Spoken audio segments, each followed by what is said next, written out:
Ole. Ole. Hey personitas, ¿qué tal estáis? Bienvenidos una semanita más a Carlota Vlogs. Badum. Es que me he quedado empanada, me encantaba, es que ya soy fan, es que claro, me he quedado en modo fan. Tacata, ¿no? Eso Puede es, ser, o sea, pero para acá. badum, como tú quieras.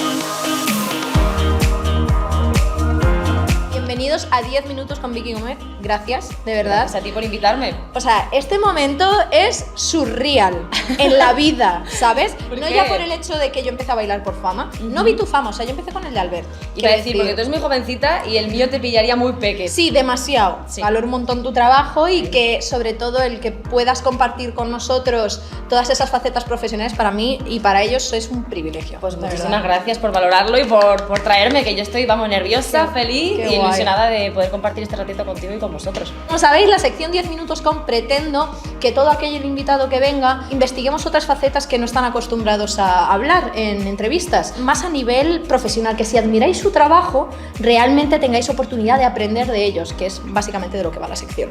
Qué bueno. Qué guay, pues empezamos con Basics.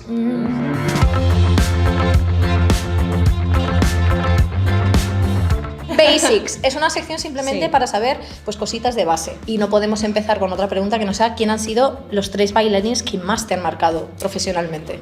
Pues a ver, es una pregunta muy complicada porque son muchos años ya trabajando en el mundo de la danza, entonces quedarme solo con 3, me cuesta muchísimo. Realmente creo que todas las personas que han pasado por mi vida profesional me han marcado, han dejado algo en mí. Yo he aprendido muchísimo de grandes bailarines que tenemos en España, brutales. Y entonces me voy a ir un poco a los que de alguna manera fueron como esa luz en el inicio, ¿no? Los orígenes. Los orígenes. OGs. Entonces yo empecé a formarme en Salamanca y a eso de los 12, que ya me di cuenta de que esto era lo Ajá. mío y que yo quería dedicarme a la danza, empecé a tener como ese gusanillo por querer venir a Madrid para formarme. Entonces a eso de los 14 empecé a venir a Madrid a hacer los primeros workshops que se hacían con gente internacional, que venía Brian Thomas, Tony, que era un chico que hacía house, que yo ahora ya le he perdido mucho la pista, Ajá. gente brutal de Los Ángeles y de Nueva York, y recuerdo que era el evento del año, o sea, para nosotros era como guau. Una especie de O Madrid, Yes We Dance, Totalmente. este tipo de cosas. Además, mucho más especial porque es verdad que por suerte todo esto ha evolucionado muchísimo y ahora hay muchas opciones. Entonces, para nosotros era como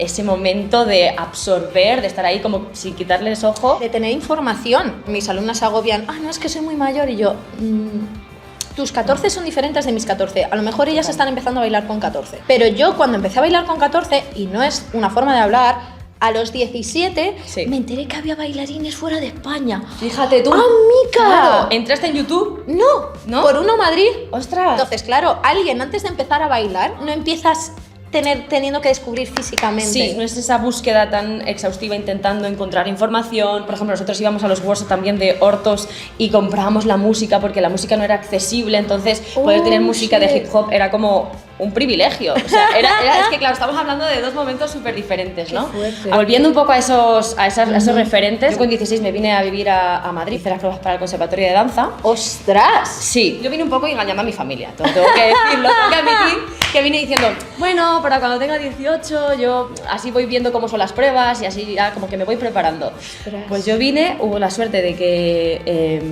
me cogieron y entonces pues yo aprovechaba y a la vez que tomaba esa formación de danza clásica, tomaba mis primeras clases así de bailes regulares aquí en Madrid y recuerdo pues eso, tomar clase con Olaya, tomar clase con Iker Carrera, ¡Ostras! tomar clase con Yolanda, que era la directora de performance, que fue la escuela en la que yo aquí en Madrid más me formé inicialmente. Entonces todas estas personas han sido pues esa inspiración, esas luces, esa magia que hace que tú empieces a sentir la danza cada vez de una manera más increíble y que digas, esto es lo que yo quiero hacer. Eso dio pie a que unos años más tarde yo me fui a Los Ángeles para formarme. Ajá. Y allí también te puedo decir, así como por dar también algún nombre internacional, o sea, me flipó Candace Brown, o sea, yo tomé clases con ella y fue como, A ver, oh Dios mío, es esa persona. otro nivel. Era la musicalidad, era su movimiento, su creatividad, por supuesto lo que transmitía, que al final es con lo que más yo me quedo, lo más importante para mí. Andy J, la profesora, ¿no? O sea, es que te entrena de verdad. O sea, cuando vas por primera vez a una clase de Andy J, es como, ok, creía que yo había recibido clases en mi vida y Sí. no. Andy J te exige lo que te exigiría en la industria. Ujú. Te quiero decir, ha Sí. habido veces que ha parado la música y a una persona de atrás que ha visto que estaba marcando le ha echado la bronca y le ha dicho que si vuelve a marcar, que le echa de las... Y yo... Claro, socorro. Sí, de alguna manera es como que ella entiende que tu compromiso como bailarín va desde el momento en el que te estás formando, ¿no? Y al final tienes un montón de compañeros que de todos puedes aprender, porque cada uno tiene algo especial, único, que te puede brindar un montón de conocimiento. Tal cual. ¡Qué guay! Sí, Jolín. esos son los orígenes. Pasamos ya a otras partes de Basics. Te dedicas mucho a la industria, estás ahora súper metida desde hace bastantes años trabajando un montón, que eso es súper guay. ¿Qué 3 elementos crees que tiene que tener un bailarín para poder dedicarse a la industria? Yo diría que uno muy importante es tener una buena ética profesional de bailarín. O sea, para mí esto creo que es algo que a veces se nos olvida mucho. Una buena ética profesional son muchas cosas. Es respeto por el coreógrafo que está trabajando contigo, respeto por tus compañeros, que implica de alguna manera tener ese ámbito de compañerismo. Buena energía. Buena energía, sí, de conexión, de equipo. O sea, creo que es muy importante que sepas trabajar en equipo, o sea, no eres tú solo. Respeto, por supuesto, al resto de ámbitos que están trabajando en ese medio contigo, donde hay pues un equipo de iluminación, un realizador, un equipo de maquillaje, un equipo de vestuario. Como que a veces tendemos a opinar a entrar un poco en el trabajo de los demás, y esto no podemos hacerlo porque al final no nos gustaría que lo hicieran con el nuestro. Exactamente, las primeras veces que trabajé en la industria, ¿sabes cómo soy? ¡Ay, el superam! No, Carlota, en estos ámbitos tienes que saber cuál es tu sitio. Puedes opinar si te preguntan. Totalmente. Si no, o sea, tú te ciñes a para lo que estás contratada. Totalmente. Y ya está. Y al final hasta te diría, así para cerrar este punto, que es súper importante también que conozcas cuáles son las condiciones, ¿no? O el tipo de contratos que son adecuados a cada proyecto, y que defiendas esa parte también, o que respetes esa parte. A veces por ilusión, a veces por desconocimiento. Muchas veces cuando son tus primeros trabajos no sabes realmente el valor de cada trabajo, ¿no? Solo nos respetarán si nos damos a respetar. Exacto. Porque al final en la danza todavía, por desgracia, falta que mucha gente valore el trabajo que hay detrás, que valoren que encima es una profesión limitada. Y la juventud de un bailarín vale demasiado, hay que valorarla. ¿Cuántas veces hemos escuchado rollo, sí, porque no se pagan a los bailarines? Llega el momento de que a ti te pagan y cuentas con bailarines de gratis. ¿Sabes? Exacto. Yo creo que ahí hay un compromiso por dos lados, ¿vale? Eso creo es. que el coreógrafo es el máximo responsable de defender los derechos del bailarín, y creo que a la vez los bailarines también, cuando se les ofrece, porque a veces incluso no hay un coreógrafo y se te ofrece un trabajo donde incluso te dicen, bueno, podéis montar algo entre todos, tal.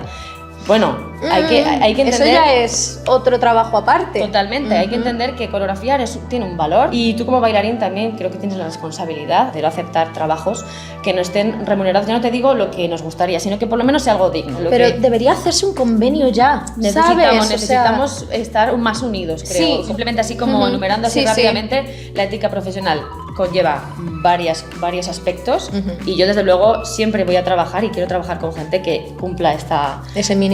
Exactamente. Luego, otro, por supuesto, súper importante es que seas una persona trabajadora, ¿no? Que seas una persona curranta. Que te lo quieras currar, y porque al final ya sabemos que hay gente que tiene más talento, menos talento, pero hay gente con no tanto talento que se la ha currado una barbaridad y que ha conseguido unos resultados brutales, que al final ha sido un bailarín increíble, ¿no? El talento no es nada sin el trabajo. Totalmente. Yo creo que estamos en una sociedad que nos han vendido que las artes hay que esperar. Que si eres actriz tienes que esperar que te llamen para un casting. Que si eres bailarín tienes que tener suerte de que alguien le dé por ti. Pero ahora mismo realmente esas oportunidades no existen, y aún así estamos ahí. Y eso también es algo que valoro muchísimo, y hay que apreciar de los bailarines, que somos gente como muy constante, como muy dedicadas, y que independientemente de tener una meta o no, estamos siempre ahí desarrollando y construyendo, ¿no? Eso es muy bonito. Tal cual. Y luego un tercero, que tengas siempre la ambición positiva por crecer. Estamos ya, digamos, en ese ámbito profesional, que no sientas que ya todo está hecho, ¿no? Que al final eso se sigue construyendo. El arte está en constante movimiento. La vida es constante movimiento, ¿no? Si nosotros no nos movemos y evolucionamos y crecemos con ella, de alguna manera nos estamos quedando un poco atrás. Siempre hay más. Siempre hay más. Y yo, por ejemplo, es algo que también he descubierto como coreógrafa. Lo que intentas es transmitir simplemente una música, ¿no? Que tú estás escuchando, una secuencia de pasos que obviamente, por supuesto, hay muchos más matices, ¿no? Estoy ahí como... A lo que me refiero es a que cuando tú de repente llegas a un plató de televisión, a un escenario de una gira con un cantante, ¿no? Te das cuenta de que hay muchos más elementos para de repente poder encajarlas, unirlas y hacer algo mucho más potente, ¿no? O sea, como lo que vemos... Es que sí, es que tiene mucha riqueza. O sea, yo os aconsejo que curioséis mucho, que al final todo lo que está pasando en un plató tiene un porqué y funciona para que de alguna manera se conecte con otras cosas, y que al final todo transmita un mensaje, una idea, un concepto de puesta en escena, ¿no? Antes siquiera de empezar a montar, Sí. por ejemplo, dependiendo de la finalidad de un proyecto, si es para un escenario o lo que sea, antes que nada estoy pensando en el vestuario, antes que nada estoy pensando si quiero X planos en X momentos del coreo, Claro. para que dé potencia esa Es que eso es sensación. O sea, hay que pensar en conjunto. Es una visión hasta de director artístico, ¿no? Muchas veces no, los bailarines vemos solamente desde nuestro prisma, pero hay muchas veces que incluso lo que queremos hacer, pues técnicamente no se puede. Voy a añadir uno último, que me parece importante, sobre todo para disfrutar del camino, ¿sabes? Que no sea algo ni angustioso, ni traumático, ni nada. Creo que el desarrollar una buena salud mental con respecto a lo que supone ser bailarín y ser artista en general es súper importante. O sea, creo que nadie nos enseña y actuamos mucho por ensayo y error. Incluso muchas veces yo, por ejemplo, también he acudido a terapia pues para poder ser más consciente, ¿no? de qué significan esas emociones que yo a veces he experimentado, porque muchas veces sentimos cosas que ni siquiera sabemos por qué están pasando, ¿no? Entonces hay que intentar escucharse mucho más, conocerse más, tratar ser más justo con uno mismo. Hay que ser autoexigente para poder evolucionar y crecer. Pero yo creo que llega un punto que es enfermizo. Es como que sentimos que si no nos machacamos tanto, no estamos haciendo bien las cosas. Sí, hay también como un elogio al sacrificio, ¿no? Cuanto más te sacrificas y cuanto más has sudado, parece que eso te puede hacer mejor bailarín. Y yo creo que para nada. O sea, yo creo que lo que nace siendo una pasión y algo vocacional súper bonito y que nace de tu esencia, es difícil porque por el camino te vas encontrando con muchas cosas. Entonces, en ese camino es difícil, ¿no? Como el cuidar eso y cuidarte a ti antes que nada. A veces creemos que sin la danza nuestra vida no tiene sentido y eso es un error. No podemos ser perfectos. O las veces que nos pasa de ir a clase, que se nos olvida que estamos en clase. Exacto. Para aprender, que ahora, o sea, digamos que la videografía hay pros y contras, pero yo cada vez que me equivoco en un vídeo lo subo. Te quiero decir, yo no me he guardado ningún vídeo diciendo, ¡buah, qué puto cuadro, no lo voy a subir! Sí que has normalizado el es una clase. Exacto. Hay una frase que me marcó mucho, cuando mi madre estábamos debatiendo algo, me dice, es que tenemos que aceptar que el otro tiene otras cartas. Te quiero decir, tú estás jugando con tus cartas. No puedes pretender tener las cartas del otro. Si tú has empezado la danza más tarde o con otra, a lo mejor no tienes una economía como para apuntarte a tantas clases, o tienes otras herramientas y otras cosas. Aunque tú quieras no verlo como algo personal, es difícil que no te afecte. Porque al final es una cosa que no es hacia ti, pero a veces sí te salpica y tienes que tener, pues eso, una muy buena salud mental para que tú sepas gestionártelo y decir, bueno, esto no es por mí. Respira. Son mochilas que cada uno tenemos, nuestras cosas, yo tengo las mías, cada uno las nuestras, y hay que hacerse un poco responsable de las tuyas. Y lo que decía, disfrutar más del camino, ¿no? Yo creo que eso es muy importante. Tal cual. ¡Oh, qué guay! Basics finiquitao. Sí. Bueno, la siguiente sección lo he llamado coreografía, obviously.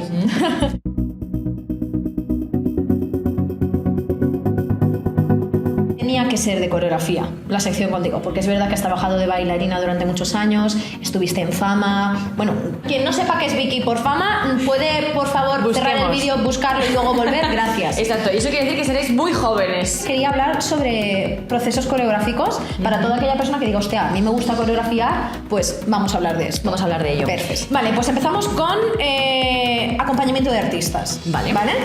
Centrándonos en eso, quiero saber qué diferencias crees que hay entre montar un acompañamiento de artista en un escenario live, en plan concierto, gira, y para un plato de televisión. Pues hay una sustanciosa diferencia.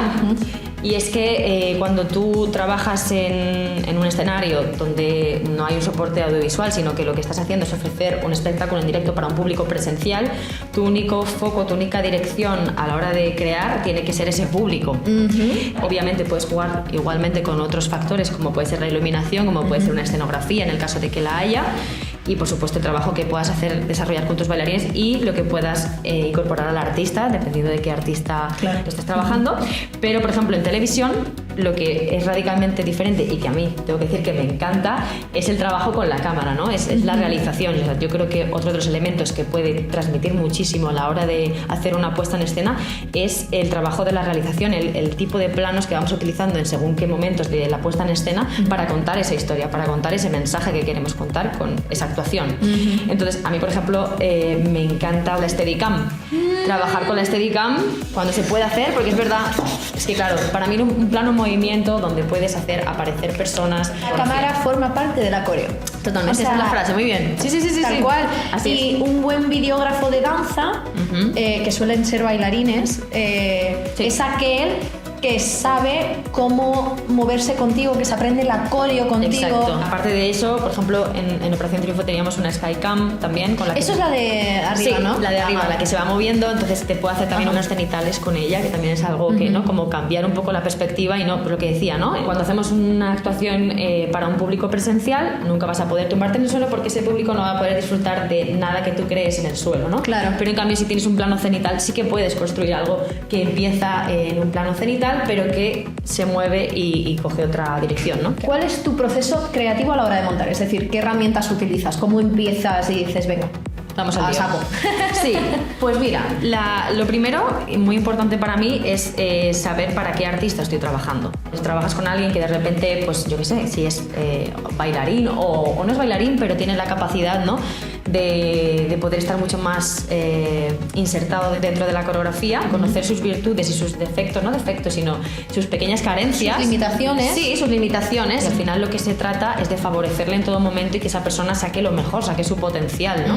Después, obviamente, escuchar el tema. O sea, creo que incluso antes de entender bien cuál es el mensaje de la canción, Conectar con ella. Exacto, ya te da mucha información sobre qué tipo de movimiento, qué mood. Luego, por supuesto, lo que decía, escuchar la letra y entender qué es lo que estamos contando con esa canción. Yo creo que el trabajo de un coreógrafo a la hora de hacer un acompañamiento o una coreo para que la baile el artista no es simplemente conseguir favorecerle, sino que se sienta identificado corporalmente con lo que está haciendo. Ahí es donde tú tienes como coreógrafo que dar un paso atrás y decir, bueno, no te preocupes, no vamos, o sea, para nada quiero que te sientas incómodo, vamos a buscar una alternativa donde tú, y además a veces se construye hasta con él, ¿no? De, sí. Vale, este movimiento no, pero ¿cómo lo transformarías tú? ¿Qué es lo que te vaya a ti orgánico desde este otro que veníamos? Lo podemos ligar con la tercera pregunta de esta sección de coreografía, que es ¿cómo haces que un artista se sienta cómodo con lo que está haciendo? Y sobre todo si no es bailarín, te quiero decir, si es como Lola Índigo, que es bailarina, pues es mucho más, entre comillas, porque se monta unos numerazos con Juan Montero, que es como el cardio, por favor, socorro. Pues ya ves. Entonces, ¿qué herramientas utilizas con artistas para que se sientan lo más cómodo posibles con la coreo? Sí, una de las partes muy importantes es esa, conocerles, ¿no? O sea, preocuparte por entender con quién estás trabajando, cuál es su proyecto, cómo es su música, incluso, pues sí, fijarte mucho en la expresión corporal es algo muy, muy positivo. Me pasó en la primera edición de Operación Triunfo, en la que estuve trabajando, en la que me di cuenta un poco de esto, de cómo nosotros al final, como bailarines, coreógrafos, les enseñamos siempre desde un punto de vista quizás más de transmitir cómo hacer una coreografía o cómo llevar a cabo ciertos movimientos, pero hay muchas veces en las que, por ejemplo, no toda la coreografía o no toda la canción, mejor dicho, va a ser coreografiado para el artista, porque primero se ahogaría. Sí, y depende de quién, más o menos. Claro, claro. Y luego porque él al final es cantante, o ella es un cantante y también tiene que tener sus momentos para expresar y comunicar a través de, ¿no? desde el estar. Y, por ejemplo, la expresión corporal es algo súper importante a transmitirles o a trabajar con ellos, porque al final es lo que digo, muchas veces no vas a estar haciendo la coreografía que hemos construido a lo mejor para el estribillo, para X parte de la canción, pero sigues expresando pero tu corporalmente. cuerpo está expresando, tú tienes una presencia escénica, unos movimientos escénicos que están diciendo cosas, entonces que él esté cómodo en el escenario, ¿no? Que se sienta a gusto y que se sienta dominando el espacio y con una presencia enraizada de alguna manera. Eso, ¿no? ¿Sabes? estaba Como pensando en los pesos, quiero decir, si estás en tu sitio y el peso está tranquilo, porque no es lo mismo cuando estás nervioso, contraído o tenso o como con una sensación un poco de desequilibrio. Sí, cuando empecé a coreografiar quizás tenía ese punto más de profesora de danza y que poquito a poco he ido desarrollando esa faceta. De hecho, estudié con un profe de interpretación que hace interpretación para bailarines que se llama Carlos Moya. Sentí que necesitaba esas herramientas para trabajar con ellos más desde la expresión corporal y no tanto desde la parte la ejecución de movimientos, ¿no? Y sobre todo dándoles como esa sensación de seguridad. Yo creo que es muy importante como coreógrafo el hecho de que él sienta que confías en él para que ellos realmente apuesten y se den el tiempo, ¿no? Para conseguir cosas. A la última pregunta siempre tengo que darle los créditos a mi madre, porque fue ella la que me propuso esto. Con tantas entrevistas que te han hecho, ¿qué es lo que a ti te hubiera encantado que te preguntasen y nunca te han preguntado? Fíjate, no sé, por ¿Tu segundo nombre? Eso no lo desvelaremos todavía. Para la siguiente. Se queda aquí, private.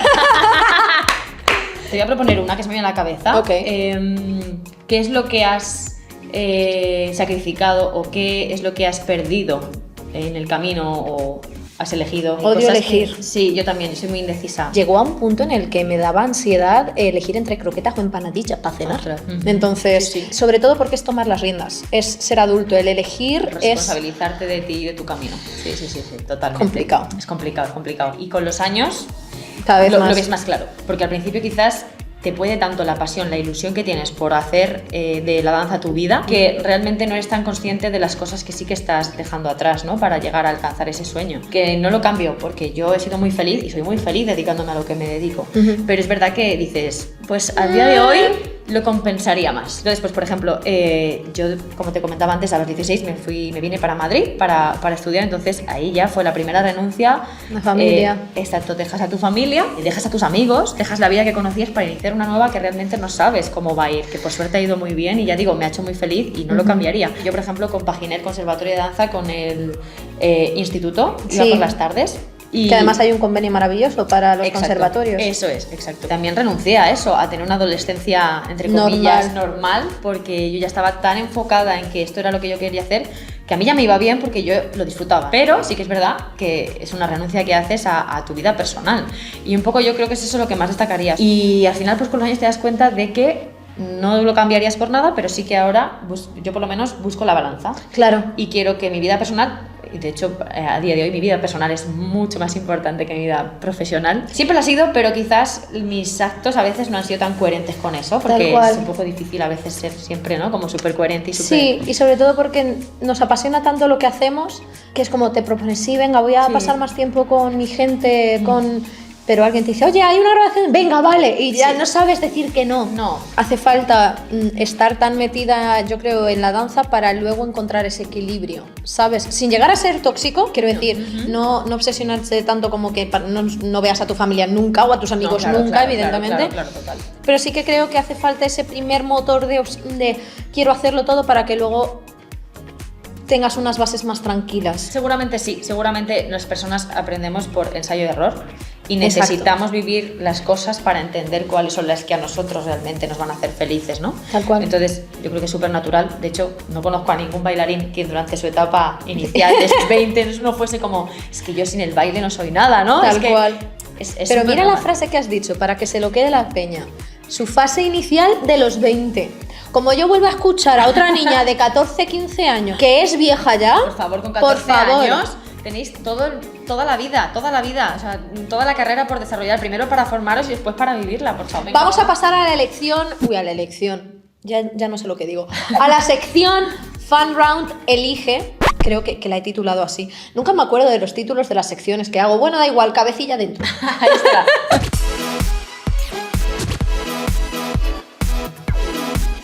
Como sabéis, esta sección es en la que vosotros participáis.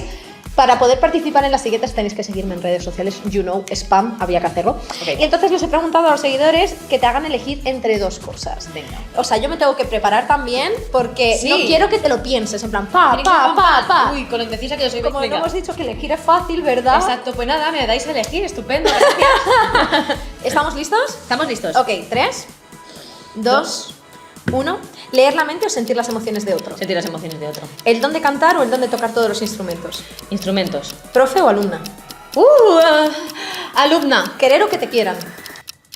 Creo que estoy más hecha para querer. Gryffindor o Slytherin. Gryffindor always. Me caías bien. ¿Viajar al pasado o viajar al futuro? Futuro.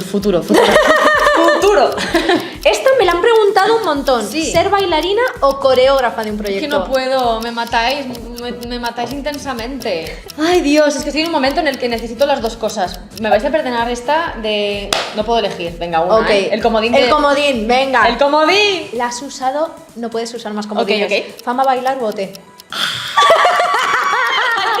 Oye, esto es muy difícil, ¿eh? Joder, es que Fama fue algo... Es que no puedo explicar, fue el comienzo de todo. Entonces... Yo creo que lo tienes claro. Venga, Fama, pero que está en mi corazón de una manera súper importante y fuertemente intrínseca. Te lo he dicho que iba a ser jodido. Muy jodido, muy jodido. Esta es interesante. ¿Olvidar toda tu carrera anterior y que ahora se te presenten nuevas oportunidades o revivir todo? Revivir todo. ¿Talento o trabajo? Trabajo. ¿Soufflé de chocolate o red velvet? Chocolate always. Y ya, de verdad, la mejor Sí. para el final. Venga. ¿Coreo fuego O coreo así, buen rollito. Mucha gente pensará que voy a responder coreo fuego, Pero prefieres buen rollito. pero prefiero coreo buen rollito feeling. Ok. Sí. ¿Has sobrevivido? ¡He sobrevivido! Te lo juro, yo cuando las estaba viendo y digo, Joder. qué buenas. O sea, Hostia, algunas ahí muy potentes, sí, ¿eh? sí. Te lo vuelvo a preguntar y responderías otra cosa. O sea, Puede cuando ser. el ¿Hay algún- subconsciente. Sí, hay alguna cosa que cambiaría, pero no muchas. Creo que en general he respondido bastante coherente con mis ideales. Jolín, pues hasta aquí la entrevista. Ay. Muchísimas gracias, Vicky, de verdad. Muchísimas gracias a ti, ha sido un gustazo y de verdad a mí compartir mi experiencia, lo poquito Tal cual. que yo he vivido. Y vamos, me o gusta, sea, me llena el corazón. Yo te lo agradezco un montón porque tenía ganas de hablar de danza y qué mejor que contigo. Jolín. Es un placer tenerte Pues aquí. ha sido un gustazo poder hablarlo contigo, porque además creo que hemos conectado en muchas cosas y la verdad, he estado súper a gusto. Muchísimas gracias por estar aquí otra semana, chicos. Espero que os haya gustado. Decid en los comentarios si os ha sorprendido algo. Y nada, que nos vemos la semana que viene. Y muchas gracias por estar ahí, ha sido un Sí. placer. Carlota, ¡Qué mil guay! gracias. Gracias, Gracias por Bella. este currazo. Chao. Chao.